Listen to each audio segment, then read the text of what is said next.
Hello, this is Evil O, and I want to welcome you to another session of dialogues. And today we are going to have a conversation with Megha Joshi, who's an old friend, and she's an artist, and she lives in New Delhi, Gurgaon to be specific, I believe.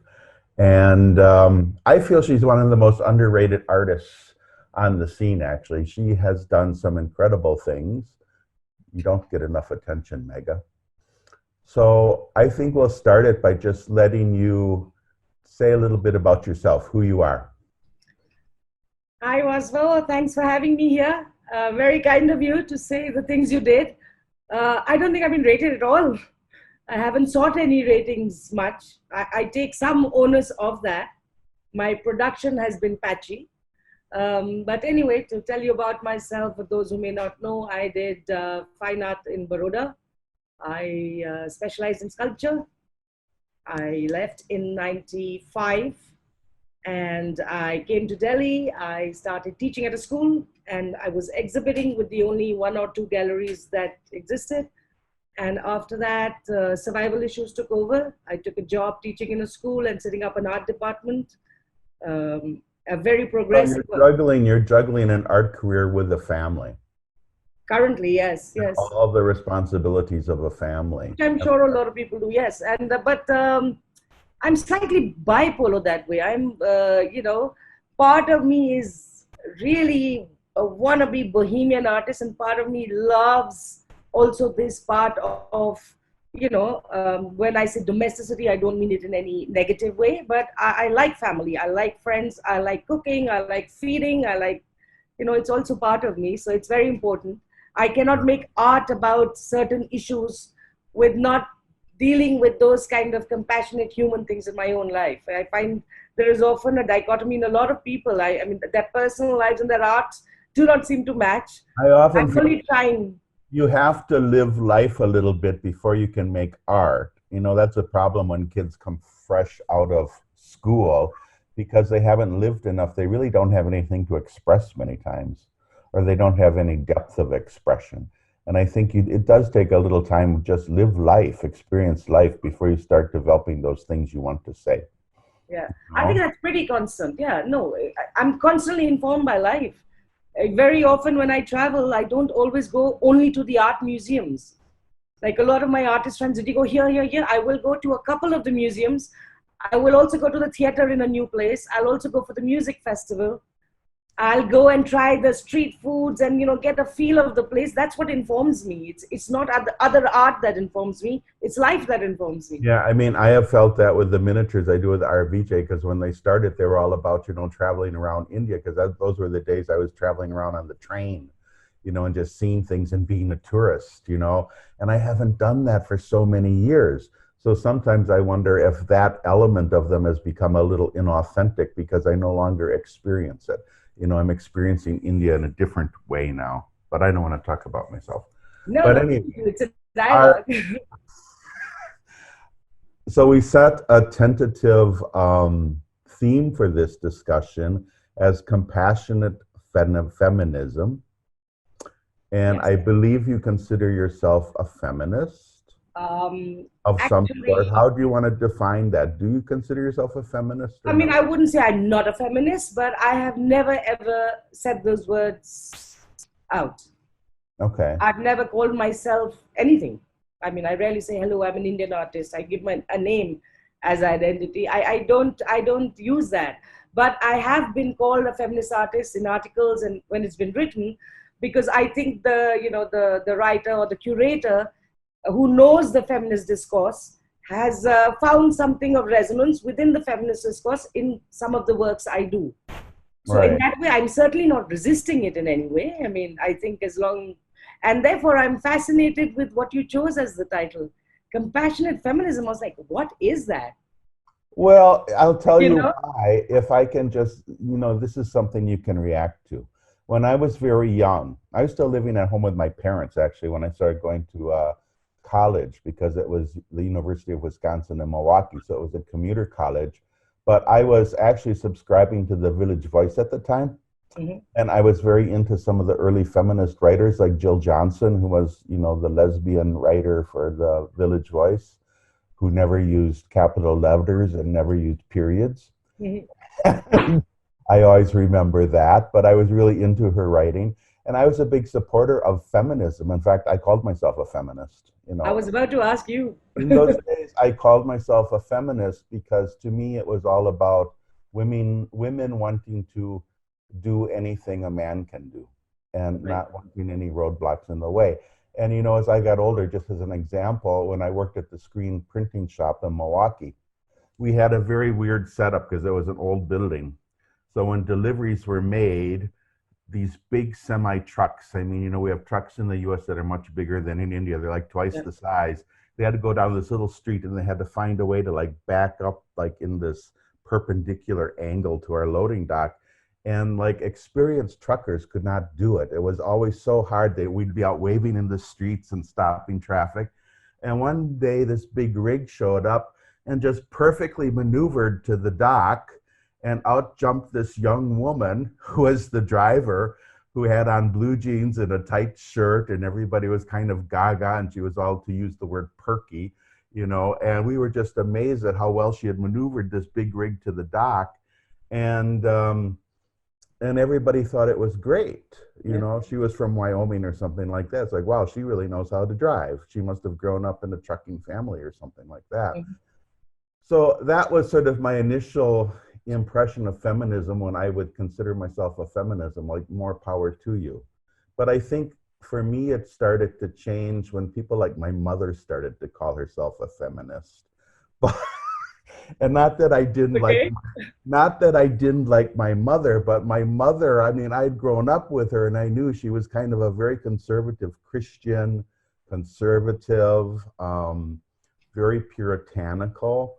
And suddenly, this wave of feminism came about that did not seem liberating. It seemed more like it was being co opted by people who wanted to be very judgmental and enforce things like, oh, well, we're against pornography, we're against free sex, which was a big thing in the 60s, all of that, Yeah. because we're feminists and this is degrading to women.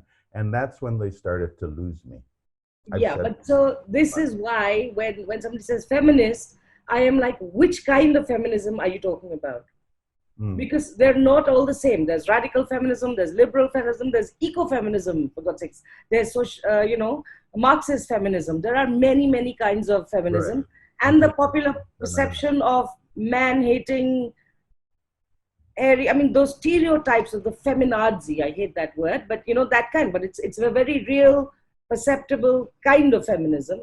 There are angry feminists. There are so compassionate is. But I think compassion is just a human trait, irrespective of gender.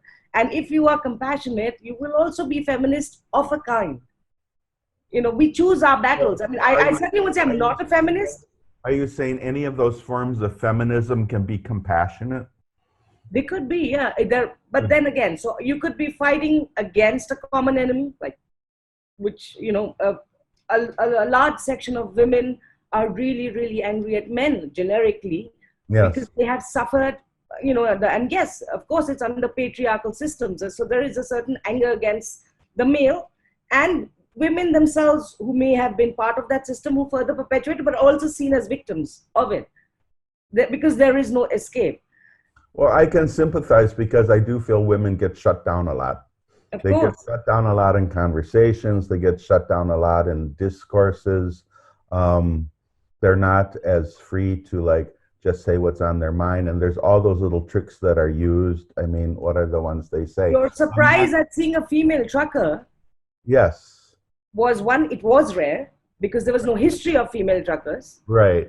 So the opportunity came much later than it did to men. Secondly, the stereotype of what a truck driver is was shattered in that moment. But like that, there are so many mini discourses about which are the stereotypical roles for women. I mean, and when I say women, I mean the entire gender with all its nuances. I mean, there are no binaries anymore. I really don't. I'm very afraid of semantics and meanings because it takes very long to explain your position in anything. And, you know, people have become so convinced in their ideas that they're rarely listening to each other. The people have just stopped listening to each other. It's all like, No, it's that's wrong. horrible. It's horrible, not just in regards to gender issues and feminism. People just don't listen to each other in general anymore. They are so ideologically, oh, and I see it so much in the West, because I'm more aware of the Western politics than the Indian politics, but it's just like, God, they don't even try to see the other side of an issue. Same You thing here. Same thing is happening here. This Yeah. whole left-right debate, it's exactly the same. Within feminisms, there are so many, and the thing is, there have been so many waves. I mean, for a lack of, I mean, the first, second, and third wave we are aware of. We're still, okay, we may have had voting rights, but all the other issues of property, of ownership, of having rights over your own body haven't gone away. Right. So we are, apart from suffrage and all, we are still fighting so many of the early battles, along with, I need to be out late at night without feeling threatened. There are a lot of modern day urban problems. There are a lot of tribal woman faces a very different way of, the patriarchal or misogynistic system Well, as urban women. I've had friends who, shuttle back and forth between India and the US, and they say that they never feel like they're much of a feminist in the US. But when they come to India, they just become rabid feminists because it's so needed here. Would Yes, you sort of exactly. I mean, agree? how can you not be a feminist in terms of really wanting equality and freedom of choice more than anything? Because I believe equality is also only possible amongst equals. Right. Our socioeconomic society is so unequal. Somebody from a much lower socioeconomic class without education will not be equal to me in many ways. It's Right. just allowing freedom of choice. Right. I So mean, I it was is, totally shocked when I first came to India as a tourist. And like we were in Pushkar, Tommy and I, and we met a friend who was at one of, the guest house owners or something, but he was friendly to us and he was taking us around. We were walking down a little street and some woman walked by and did the usual, cover her face like this and walked by. And then after she had gone some way, then he casually said, "That's my wife," like that. And it was like, well, wouldn't you say hi? Wouldn't you think to introduce us? And then similarly, around the same time period, we were invited to a musician's home. I won't use his name because I really like him, so I don't want to embarrass him, but he's well known, a well known musician from Pushkar. We're invited to his home for Christmas, and we sat with him and his son and a girl from California, actually. And we were all being treated very nicely and fed and treated blah, blah, blah. But we were being served by food coming out of the kitchen. And eventually we had to ask, well, who are these people? Is that your wife? Whatever. And then almost as if it was totally non-important. It's like, oh, yeah, that's my wife and my two daughters. And we had to get quite demanding that, well, we want to meet them and say hello, but it never occurred to him that they were of any importance to even bring up. yeah. you They know were there to do the duty of serving the food to the guest. The right. conversation was left to the man. And that's a very, I mean, it's very prevalent in Rajasthan, and I imagine it is quite a few places in India. Yes, it's prevalent in many, many places. And that's what, when one talks about this veil or the ghungat, it's very easy to talk of the hijab. The world seems to be very happy talking about hijabs and, the burqas and all very Right. easily. We have the veil system you've seen it. It's rampant in Rajasthan Right, right, currently. right, of course. And sort of thing. But then it's a system. It's a system. They're part of a system. It's not an individual out there who's trying to break out. Because I don't think, I have spoken to some individual women, they don't want to break out. It crashes the whole system around them in which they cannot survive. Well, I've been thinking during this whole coronavirus lockdown, it's like, well, the men are getting a taste of what the women have survived every day of their lives, basically, because in Udaipur, as you round around, you very rarely see, and I shouldn't say rarely, because of course there's women out on the street, there's even women driving scooters and blah, blah, blah. But the ratio between women who are out in public and men who are out in public, the men are 10 times more. Which brings me to a large part of my work, which deals with really the misogyny and the patriarchy I find in North India especially. amongst Hindu women, because that is my most familiar field of what I know and what I've seen, is I keep thinking of the link between religion and gender, and specifically women, and how that impacts a lot of thinking. Now, there is a very good way of looking at it, but it also has a very strong history of rituals that are nothing but plain misogynistic. I don't have another Right. word for it.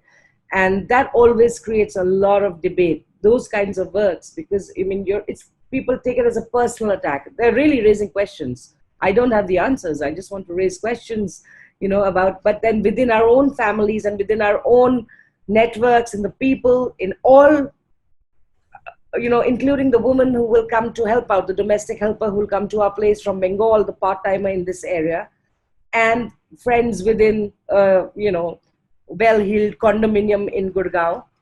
It hits everybody the same way when you talk of sindoor, you talk of covering your head, or you talk of the Mangal Sutra, the mark of married women. There is no Yeah. equivalent mark for men.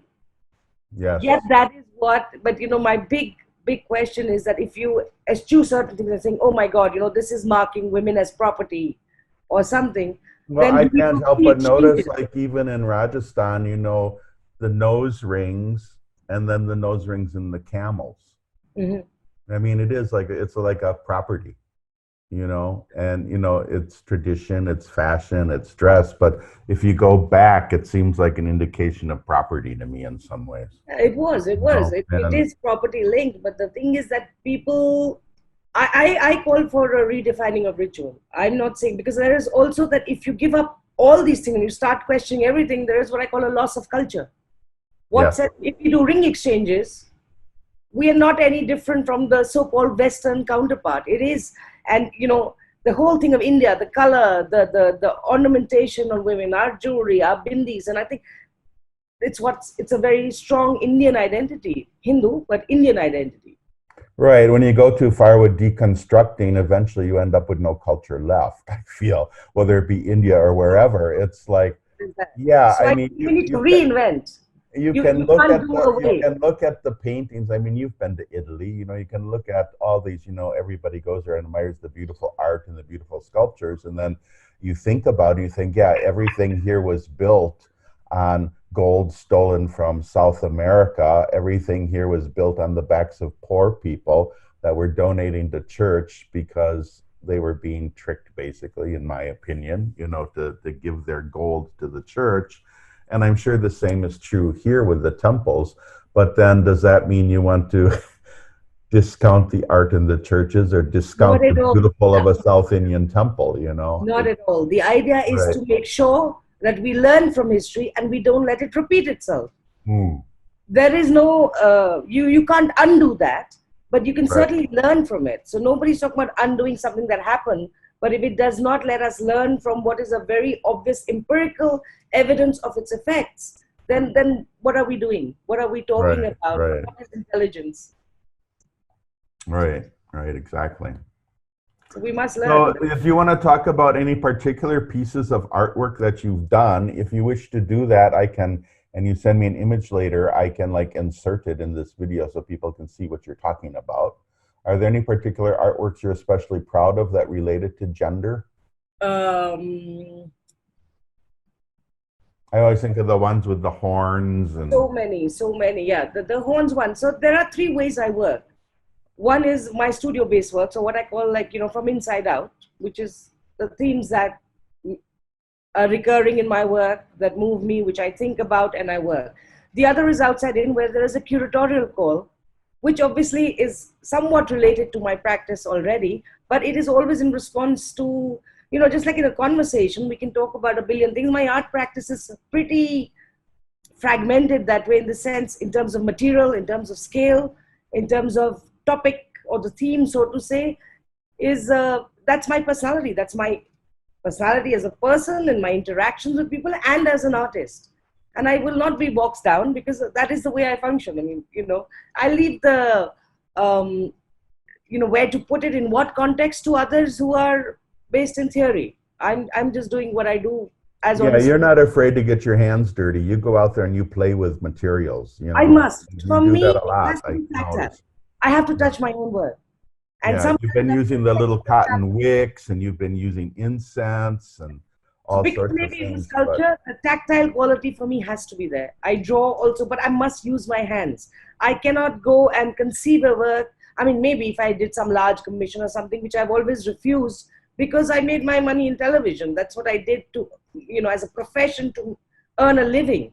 My art is more like, I can be called a bad professional in some way, but to me, it's like a very sacred activity. I'm hoping someday it'll get discovered for, some good stuff there. But it's really what I'm trying to do very honestly and genuinely without right, any outside considerations because it's not, I did not begin this as the way to earn money because if I wanted to do that, I would have done what was called the abstract Ganesh commissions I was getting in the 90s. oh yeah, yeah, yeah, yeah. And I just said, no, Oh no, God, I'm yeah, not going those to do things were that. pretty horrible. I'll do something else which is creative. See, I really like Ganesh as a god. I really love Ganesh as a god, but the paintings of Ganesh are generally just horrible, unless they're old. If they're old miniatures or sculptures, yes, but the contemporary paintings of Ganesh are some of the worst Yeah, but there in was the a huge market. Ganesh But phase in Delhi, especially, and in the metros. Like just then, it became the Buddha. You've seen mhm, so many houses with the Buddha paintings. I don't know yeah, what weaves that take over. But anyway, to get back to the works, so the blowhorns with the areola, the nipples on them, was in response to after the Nirbhaya case in Delhi, which really somehow shook everyone because I think it was very close to home. It was a young woman. It was a woman claiming her space, and on multiple levels, it really hit people hard. And there was right, so much talk. And at that time, Johnny ML did a show called Rape, Rare Acts of Political Engagement, which he asked me to do a work for. And that work was made for that show because it was really about, it becomes very personal. You think about your own. We grew up, I traveled in DTC buses. We were a no car family growing up in Delhi. And, there was always somebody rubbing up against you, always somebody trying to pinch your breasts. It was normalized, right. and it was just that sort of thing. And I chose the blowhorns because you could press them and they made this terrible, these ones had a particularly guttural sound, which was not at all. So I think I got a lot of appreciation for that word. It was a bit hard hitting because the blowhorns were a symbol of public transport, of way back.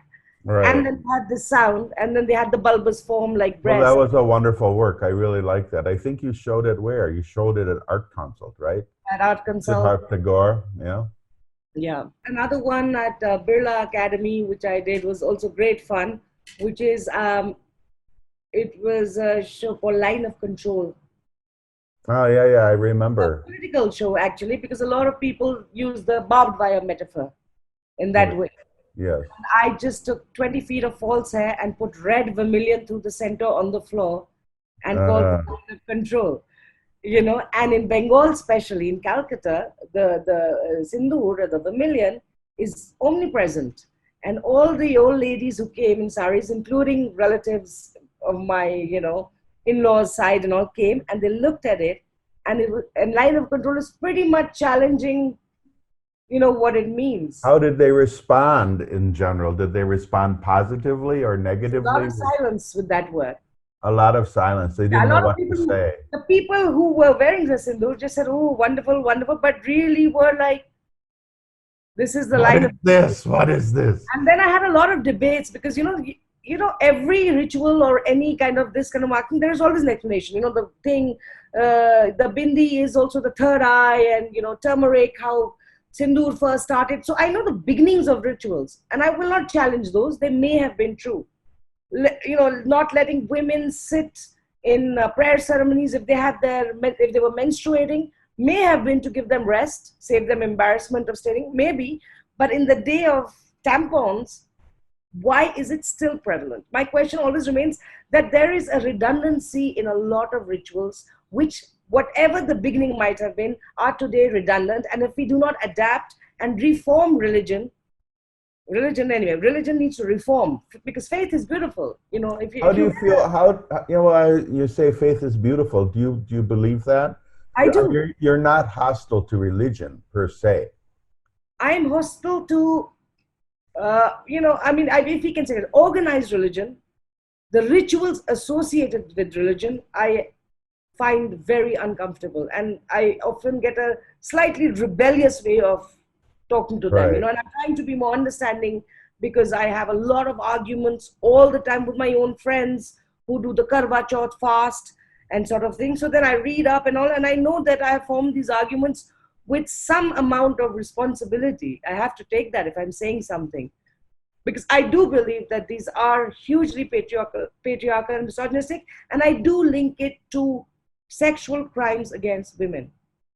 Yes. All war crimes, men get assaulted, but why is the assault on women, even in, whether it's war crime, is sexual in nature? There's nothing but hatred.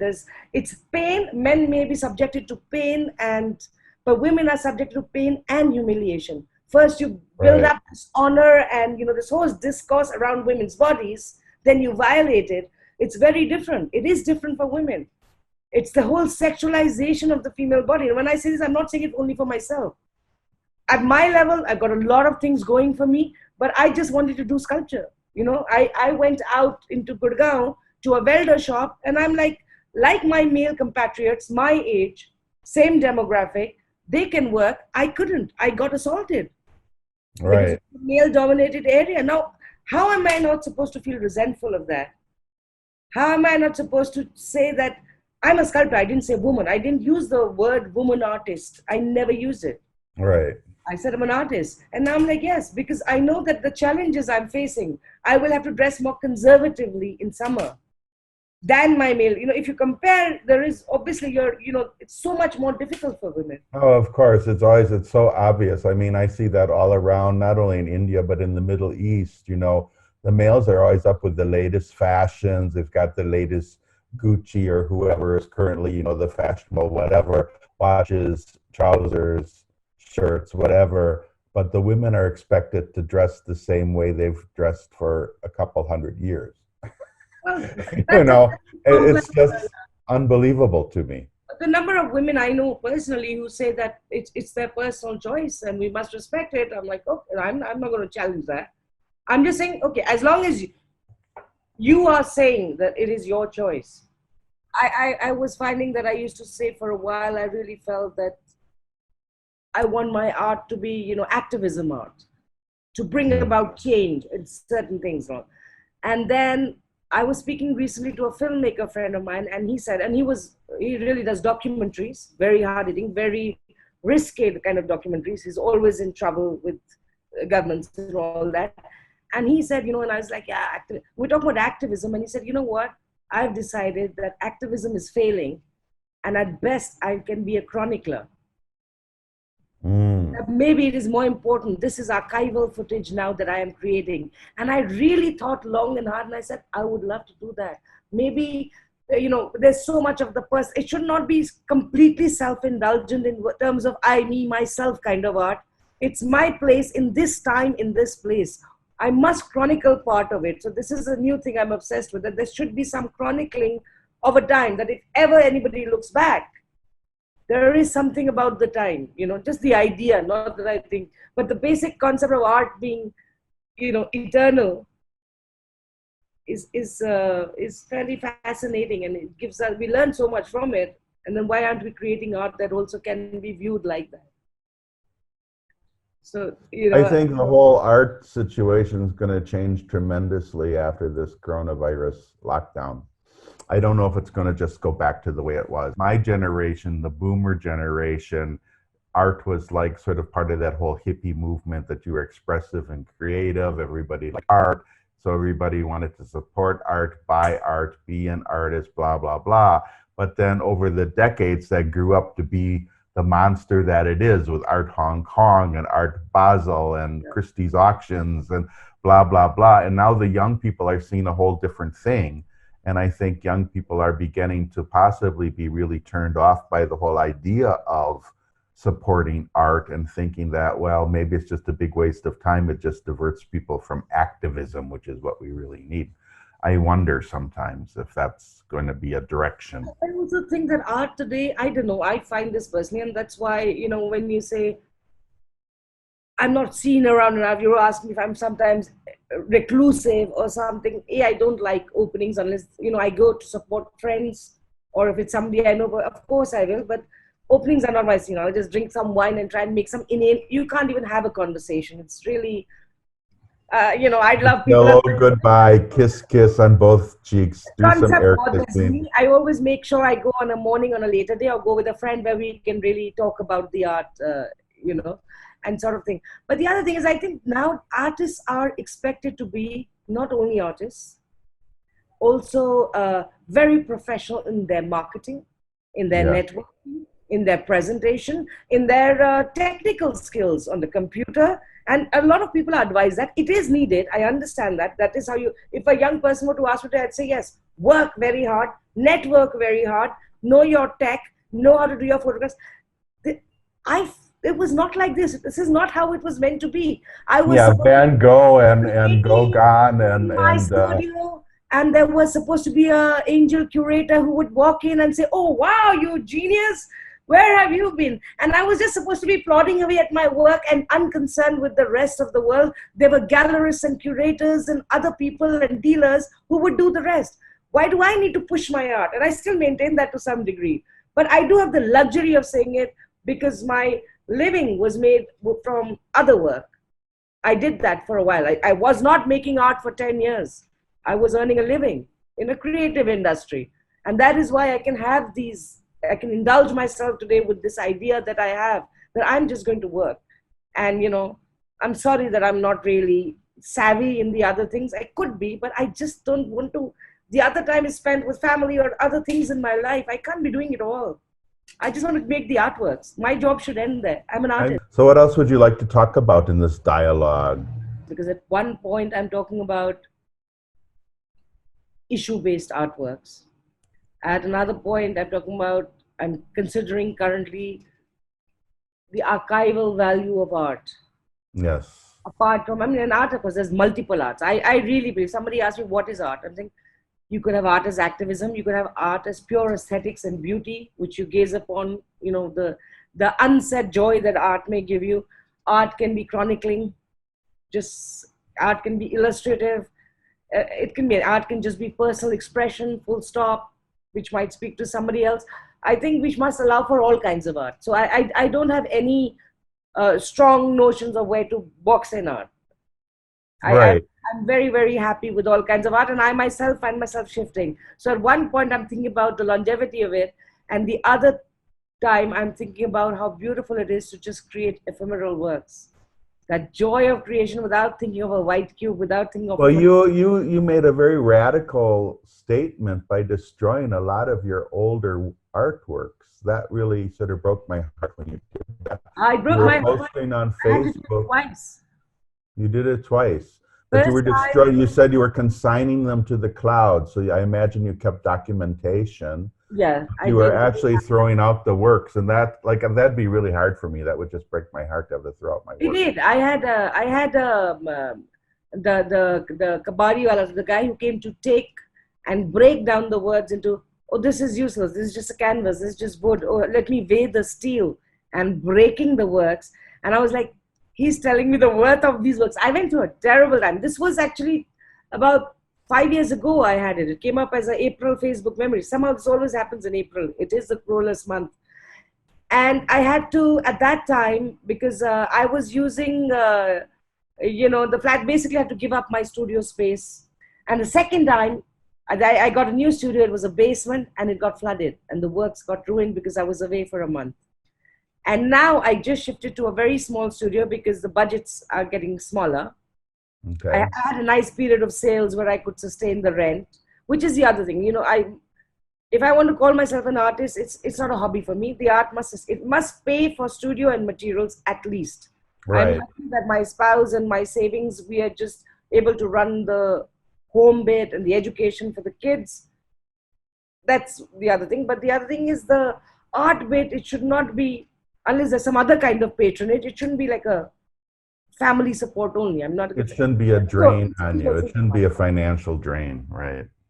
Not a drain. It has to sustain itself if I want to feel like it's a profession. Yes, of course. Otherwise, I can't have. And my husband keeps arguing with me, saying, when I go through tough periods, he says, "Let me take on the rent." what is wrong with you? We are partners, you know. I mean, what is this thing Well, in people never understood that with me in the old days before I started selling rather well and actually making money. In the old days, back in the US, you know, we'd go to our attorney, Tommy and I, and they'd say, well, Waswell lost this much in, you know, his art business again. And it would always be like, well, don't worry about it. It's a tax deduction. It's a tax deduction. Don't worry about it. Good tax deduction. And I was like, I don't want a fucking tax deduction. I want to be proud of the fact that I'm an artist and I have a career and I'm making some money yeah, because that's part of self-esteem, you yeah. know, in our culture. And in somehow we do look for external validation of what we do. A sale is a kind of validation, isn't it? That somebody is putting in hard-earned money into acquiring something you have made is a big validation. Well, it says you're just not a crazy person, you know, working away in your room somewhere, and you know, it is a validation. Yeah. I quite like What do you, I wanted to ask you about what do you think about getting this back to women again? What do you think about women's shows? You mean exclusively women? Yes, women's shows, A women's group of women. yes. What should I think about it? Good, great. Do you support them? Do you not I support actually them? refused once long, but I'm changing. I'm rapidly, you know, that statement I like to, because I change my mind so often on things, which is not out of confusion. I like to think of myself as a free thinker.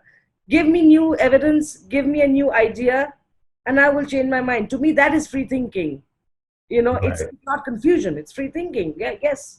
I will decide. An ideology will not define me. I will choose and pick my ideologies to fit what I feel about life and my outlook. So, I mean, whether I'm a feminist of this kind, or I'm a socialist, or I'm a lefty, or I'm right wing, you cannot decide for me because I might have elements of all of them in me. I feel very strongly on that. I know you're a big lefty because you have it in your family, you told me. But I mean, of course, there's no thing. I am definitely left of center, but it was not out of family influence because, you know, I like, in terms of family, I always resist talking about it because, you know, people say, but you must embrace your legacy. Your grandfather was such a legend. Yes, he was, you know, and I keep saying, when are you going to call it legacy? And if I were to embrace that and use that in some way to benefit me, when is it nepotism then? And Right, what is the difference exactly. between a legacy and nepotism, and who are you to decide? Yeah. So it's a tough one. But yeah, we were on the topic of women, we had got back. And Well, the way I look, you know, back in I going back to Wisconsin a lot in this conversation, but Milwaukee Art Museum for years and years always had the gallery that was called the Wisconsin Gallery. When they built the new Calatrava edition, or maybe it was before that, there was a curatorial change, and they said they were eliminating the Wisconsin Gallery because they found an embarrassment. They said we have to get rid of this. This is a relic of the past. And a lot of the local Wisconsin artists were up in arms. And, oh, you can't get rid of the Wisconsin Gallery. That's the only place we have that we can exhibit in the Milwaukee Art Museum, blah, blah, blah. But the argument they made, and they were absolutely correct, they said, we don't want to see Wisconsin artists as something that's separate from the mainstream of art. And we still plan to include Wisconsin artists in our main exhibitions, right. interspersed when they fit, when they're of a certain quality, and they're not going to be for sale. They're going to be on display just like everything else. And I think that was the right way to go. Now, I can see, you know, in relating to that, like to the women's shows, I can see though that there are times where it's like, and I'll take it away from women. So there might be times where Wisconsin artists might want to say, well, no, there's actually a movement here. There's a movement that we're doing in Wisconsin, no place else, and we want to have a Wisconsin show because this is what we're doing here, you know. And I'm sure women feel all the same way. But sometimes I feel like the women's shows are just being done out of habit almost at this point. Yeah, Like, well, we have to have our annual women's yeah, I show, know you what know. you're getting at in that way. Yes, that um, if you were to be doing a show, would you have chosen different? So you know, Milwaukee being a small, oh sorry, Wisconsin being smaller, or women being a minority even now, although now they're not quite a minority, but women have had more struggles. It has Right. been tougher. So if there is a community of women who help each other, more power to them. I remember refusing a show somebody had written to me, and I still have the mail. And she said, "I want to do a women's show, and we must support each other," and sort of thing. And I said, "You know what?" And this is a good 15, 16 years ago. And it was the other artists she was proposing were very good, so it was a good show. But I was no, I don't want to be part of a women's show. I've never used the thing that I'm a woman artist. I'm very proud of being an artist, and I want the work to be judged by itself. Right. But of course, like was it Naipaul who said I can read the few lines of a book and tell it's written by a woman? So maybe it's the same for art, and people can tell it's being Well, written by it's a woman. like actors not wanting to be called actresses. You know, it's like I'm not an actress. I'm just an actor. I like Yes, everybody else. between the politically correct and really thinking through things, I don't know. There is so much of chaff which you have to go through and sift, because the political correctness itself is one thing. But no, in terms of a woman show, today I feel very differently. I think there are power structures that impede women's progress. That does exist. I know. I mean, with this whole Me Too in the art world, there are challenges women are facing. I mean, let's not get into that debate, but it is very much more challenging for women as compared to the male, because I wouldn't say the other genders, because I think they're even worse off, because tougher, even tougher maybe. So if women are doing women's collectives, or women are trying to support each other, saying, Yeah. let's not get into it, more power to them. Would I do an only woman show? I don't know. I think today I would be less averse to it than I was earlier, because I'm seeing that women are really trying to support each other, saying, you know what, it's that alternative system kind of thing. The system isn't working for you. Let's build an alternative narrative. And if the work is not good, it should fail anyway. So on that, I'm very clear. The Right. quality of artists remains, whatever your gender be. And I would really judge it like, is it quality art? Right. And anyway, that's a personal judgment. Or, what is, I mean, how do you tell good art and bad art is another one. But And things always change. I mean, I always resisted sending work to gay themed shows, you know, gay art exhibitions, because to me, I'm an artist. yeah, I'm an artist who happens to be gay. I'm not a gay artist, because that has this whole thing that surrounds it of, you know, muscly, badly painted boys and, you know, the whole spiel. And I was like, I don't want to be a part of that. But then, you know, Patrick Sun, the collector from Hong Kong, he just had a big exhibition. I was somewhat impressed, and I thought, well, maybe I should reconsider the gay art show, because if they can be of that quality, well, then maybe that's something I should want to be a part of. I don't know. But these are all things that we yeah, but even yeah, go I've through. changed my mind since then, and I feel that if there is something gay to be seen, or your identity as gay in your art, it will show through. Right. A lot of my artwork, you can tell it's a woman who's made this. Very, very likely to be, but it shouldn't be that. That's definitely doesn't begin with that. I mean, Right. You don't want to clobber people over the head with something. To me, it's always a subtle thing. And you know, to me, the gayness works its way into my art the same way it works into my life as a human being. It's exactly. like, I don't come out and tell people I'm gay, but they figure it out pretty soon or eventually, you know. So, but I'm not one of those people who walk around and say, oh, I'm a homosexual. It's like, who cares, you know, at this point in life? But anyway, Yeah, um, yeah. What? one Yeah, more thing, we'll cut this in, because I really worry about young men also, and I worry about young men because, especially in the U.S., because we have so many fatherless households these days. You might have wanted to comment on that. Pankaj Kerr brought it up in the last video, but I feel like they're lost with their masculinity. Masculinity is a good thing, but it needs to be channeled in a way that it's responsible, that you're being responsibly masculine, that masculinity is, the more responsible you are, the more responsibility you take on. That's a masculine trait. Masculinity is just not acting tough and acting like a bully and, you know, blah blah blah, which you often see like in the Bollywood films and in the Hollywood films, you know, just sort of an out of control masculinity. I mean, if you want to use the word toxic masculinity, whatever. Well, in a way, it's good. What do you feel about those issues? It's good that it's sad that there is. I don't know if masculinity should have role models, in that way, No. but they haven't worked in the past. I mean, a lot hasn't worked, and a lot has. Again, there've always been toxic masculinity, and there have been good men, good Right. people who are men and who've been great men.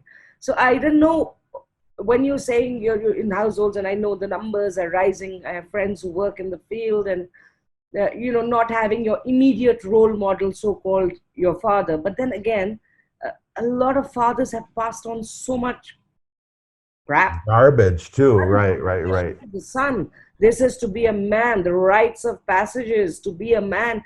It's quite so in a way it may be a good thing that they're rudderless in terms of what is masculinity for them, because they have choice. Now if they could also get good education, then they would be able to make a choice for a good masculinity. Right. And and again, masculinity is also a spectrum. There are choices and choices within that, of what kind of, I mean, do you want, I mean, the male has what is traditionally a provider burden, just like the woman has a nurturer burden. These are burdens. You should be able to choose them or reject them.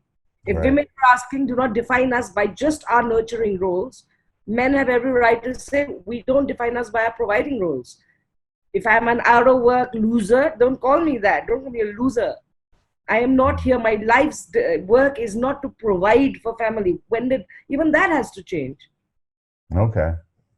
Everything I don't know if I agree with that, but it would, yeah, interesting point of view. in a sense, you don't agree. You think the male should have a provider burden? I don't think anybody should have a burden. And I don't think it should be sexually defined that the male's the provider and the female is the But it has been like that. It has been defined like that, but I do feel that there's something wrong with young people, no matter what gender they are, just sort of sloughing around and feeling like they don't have a responsibility to do No, something. that's young people who stop. I mean, there is a lot of, I find a lot of youngsters very, very committed. I really think it's a generation which is doing a lot, very aware and sort of thing. Also very stupid because they're very young, and a lot of them are bungling, and sometimes you feel like shaking them, saying, read a bit, figure out what you're doing is great. But yeah, but they have an energy. They have an energy to change things for the better. That's why I think we should put all our effort into educating them, exposing them to as much as we can, and maybe art should do that too. Okay, Megha, I think we should cut it. Is that okay? Yes, thanks so much. Let's hope this Let is me know when recorded. it's ready. Thank you. Thank you for joining. I'm going to end the meeting and check the recording, and I'll report back to you, okay?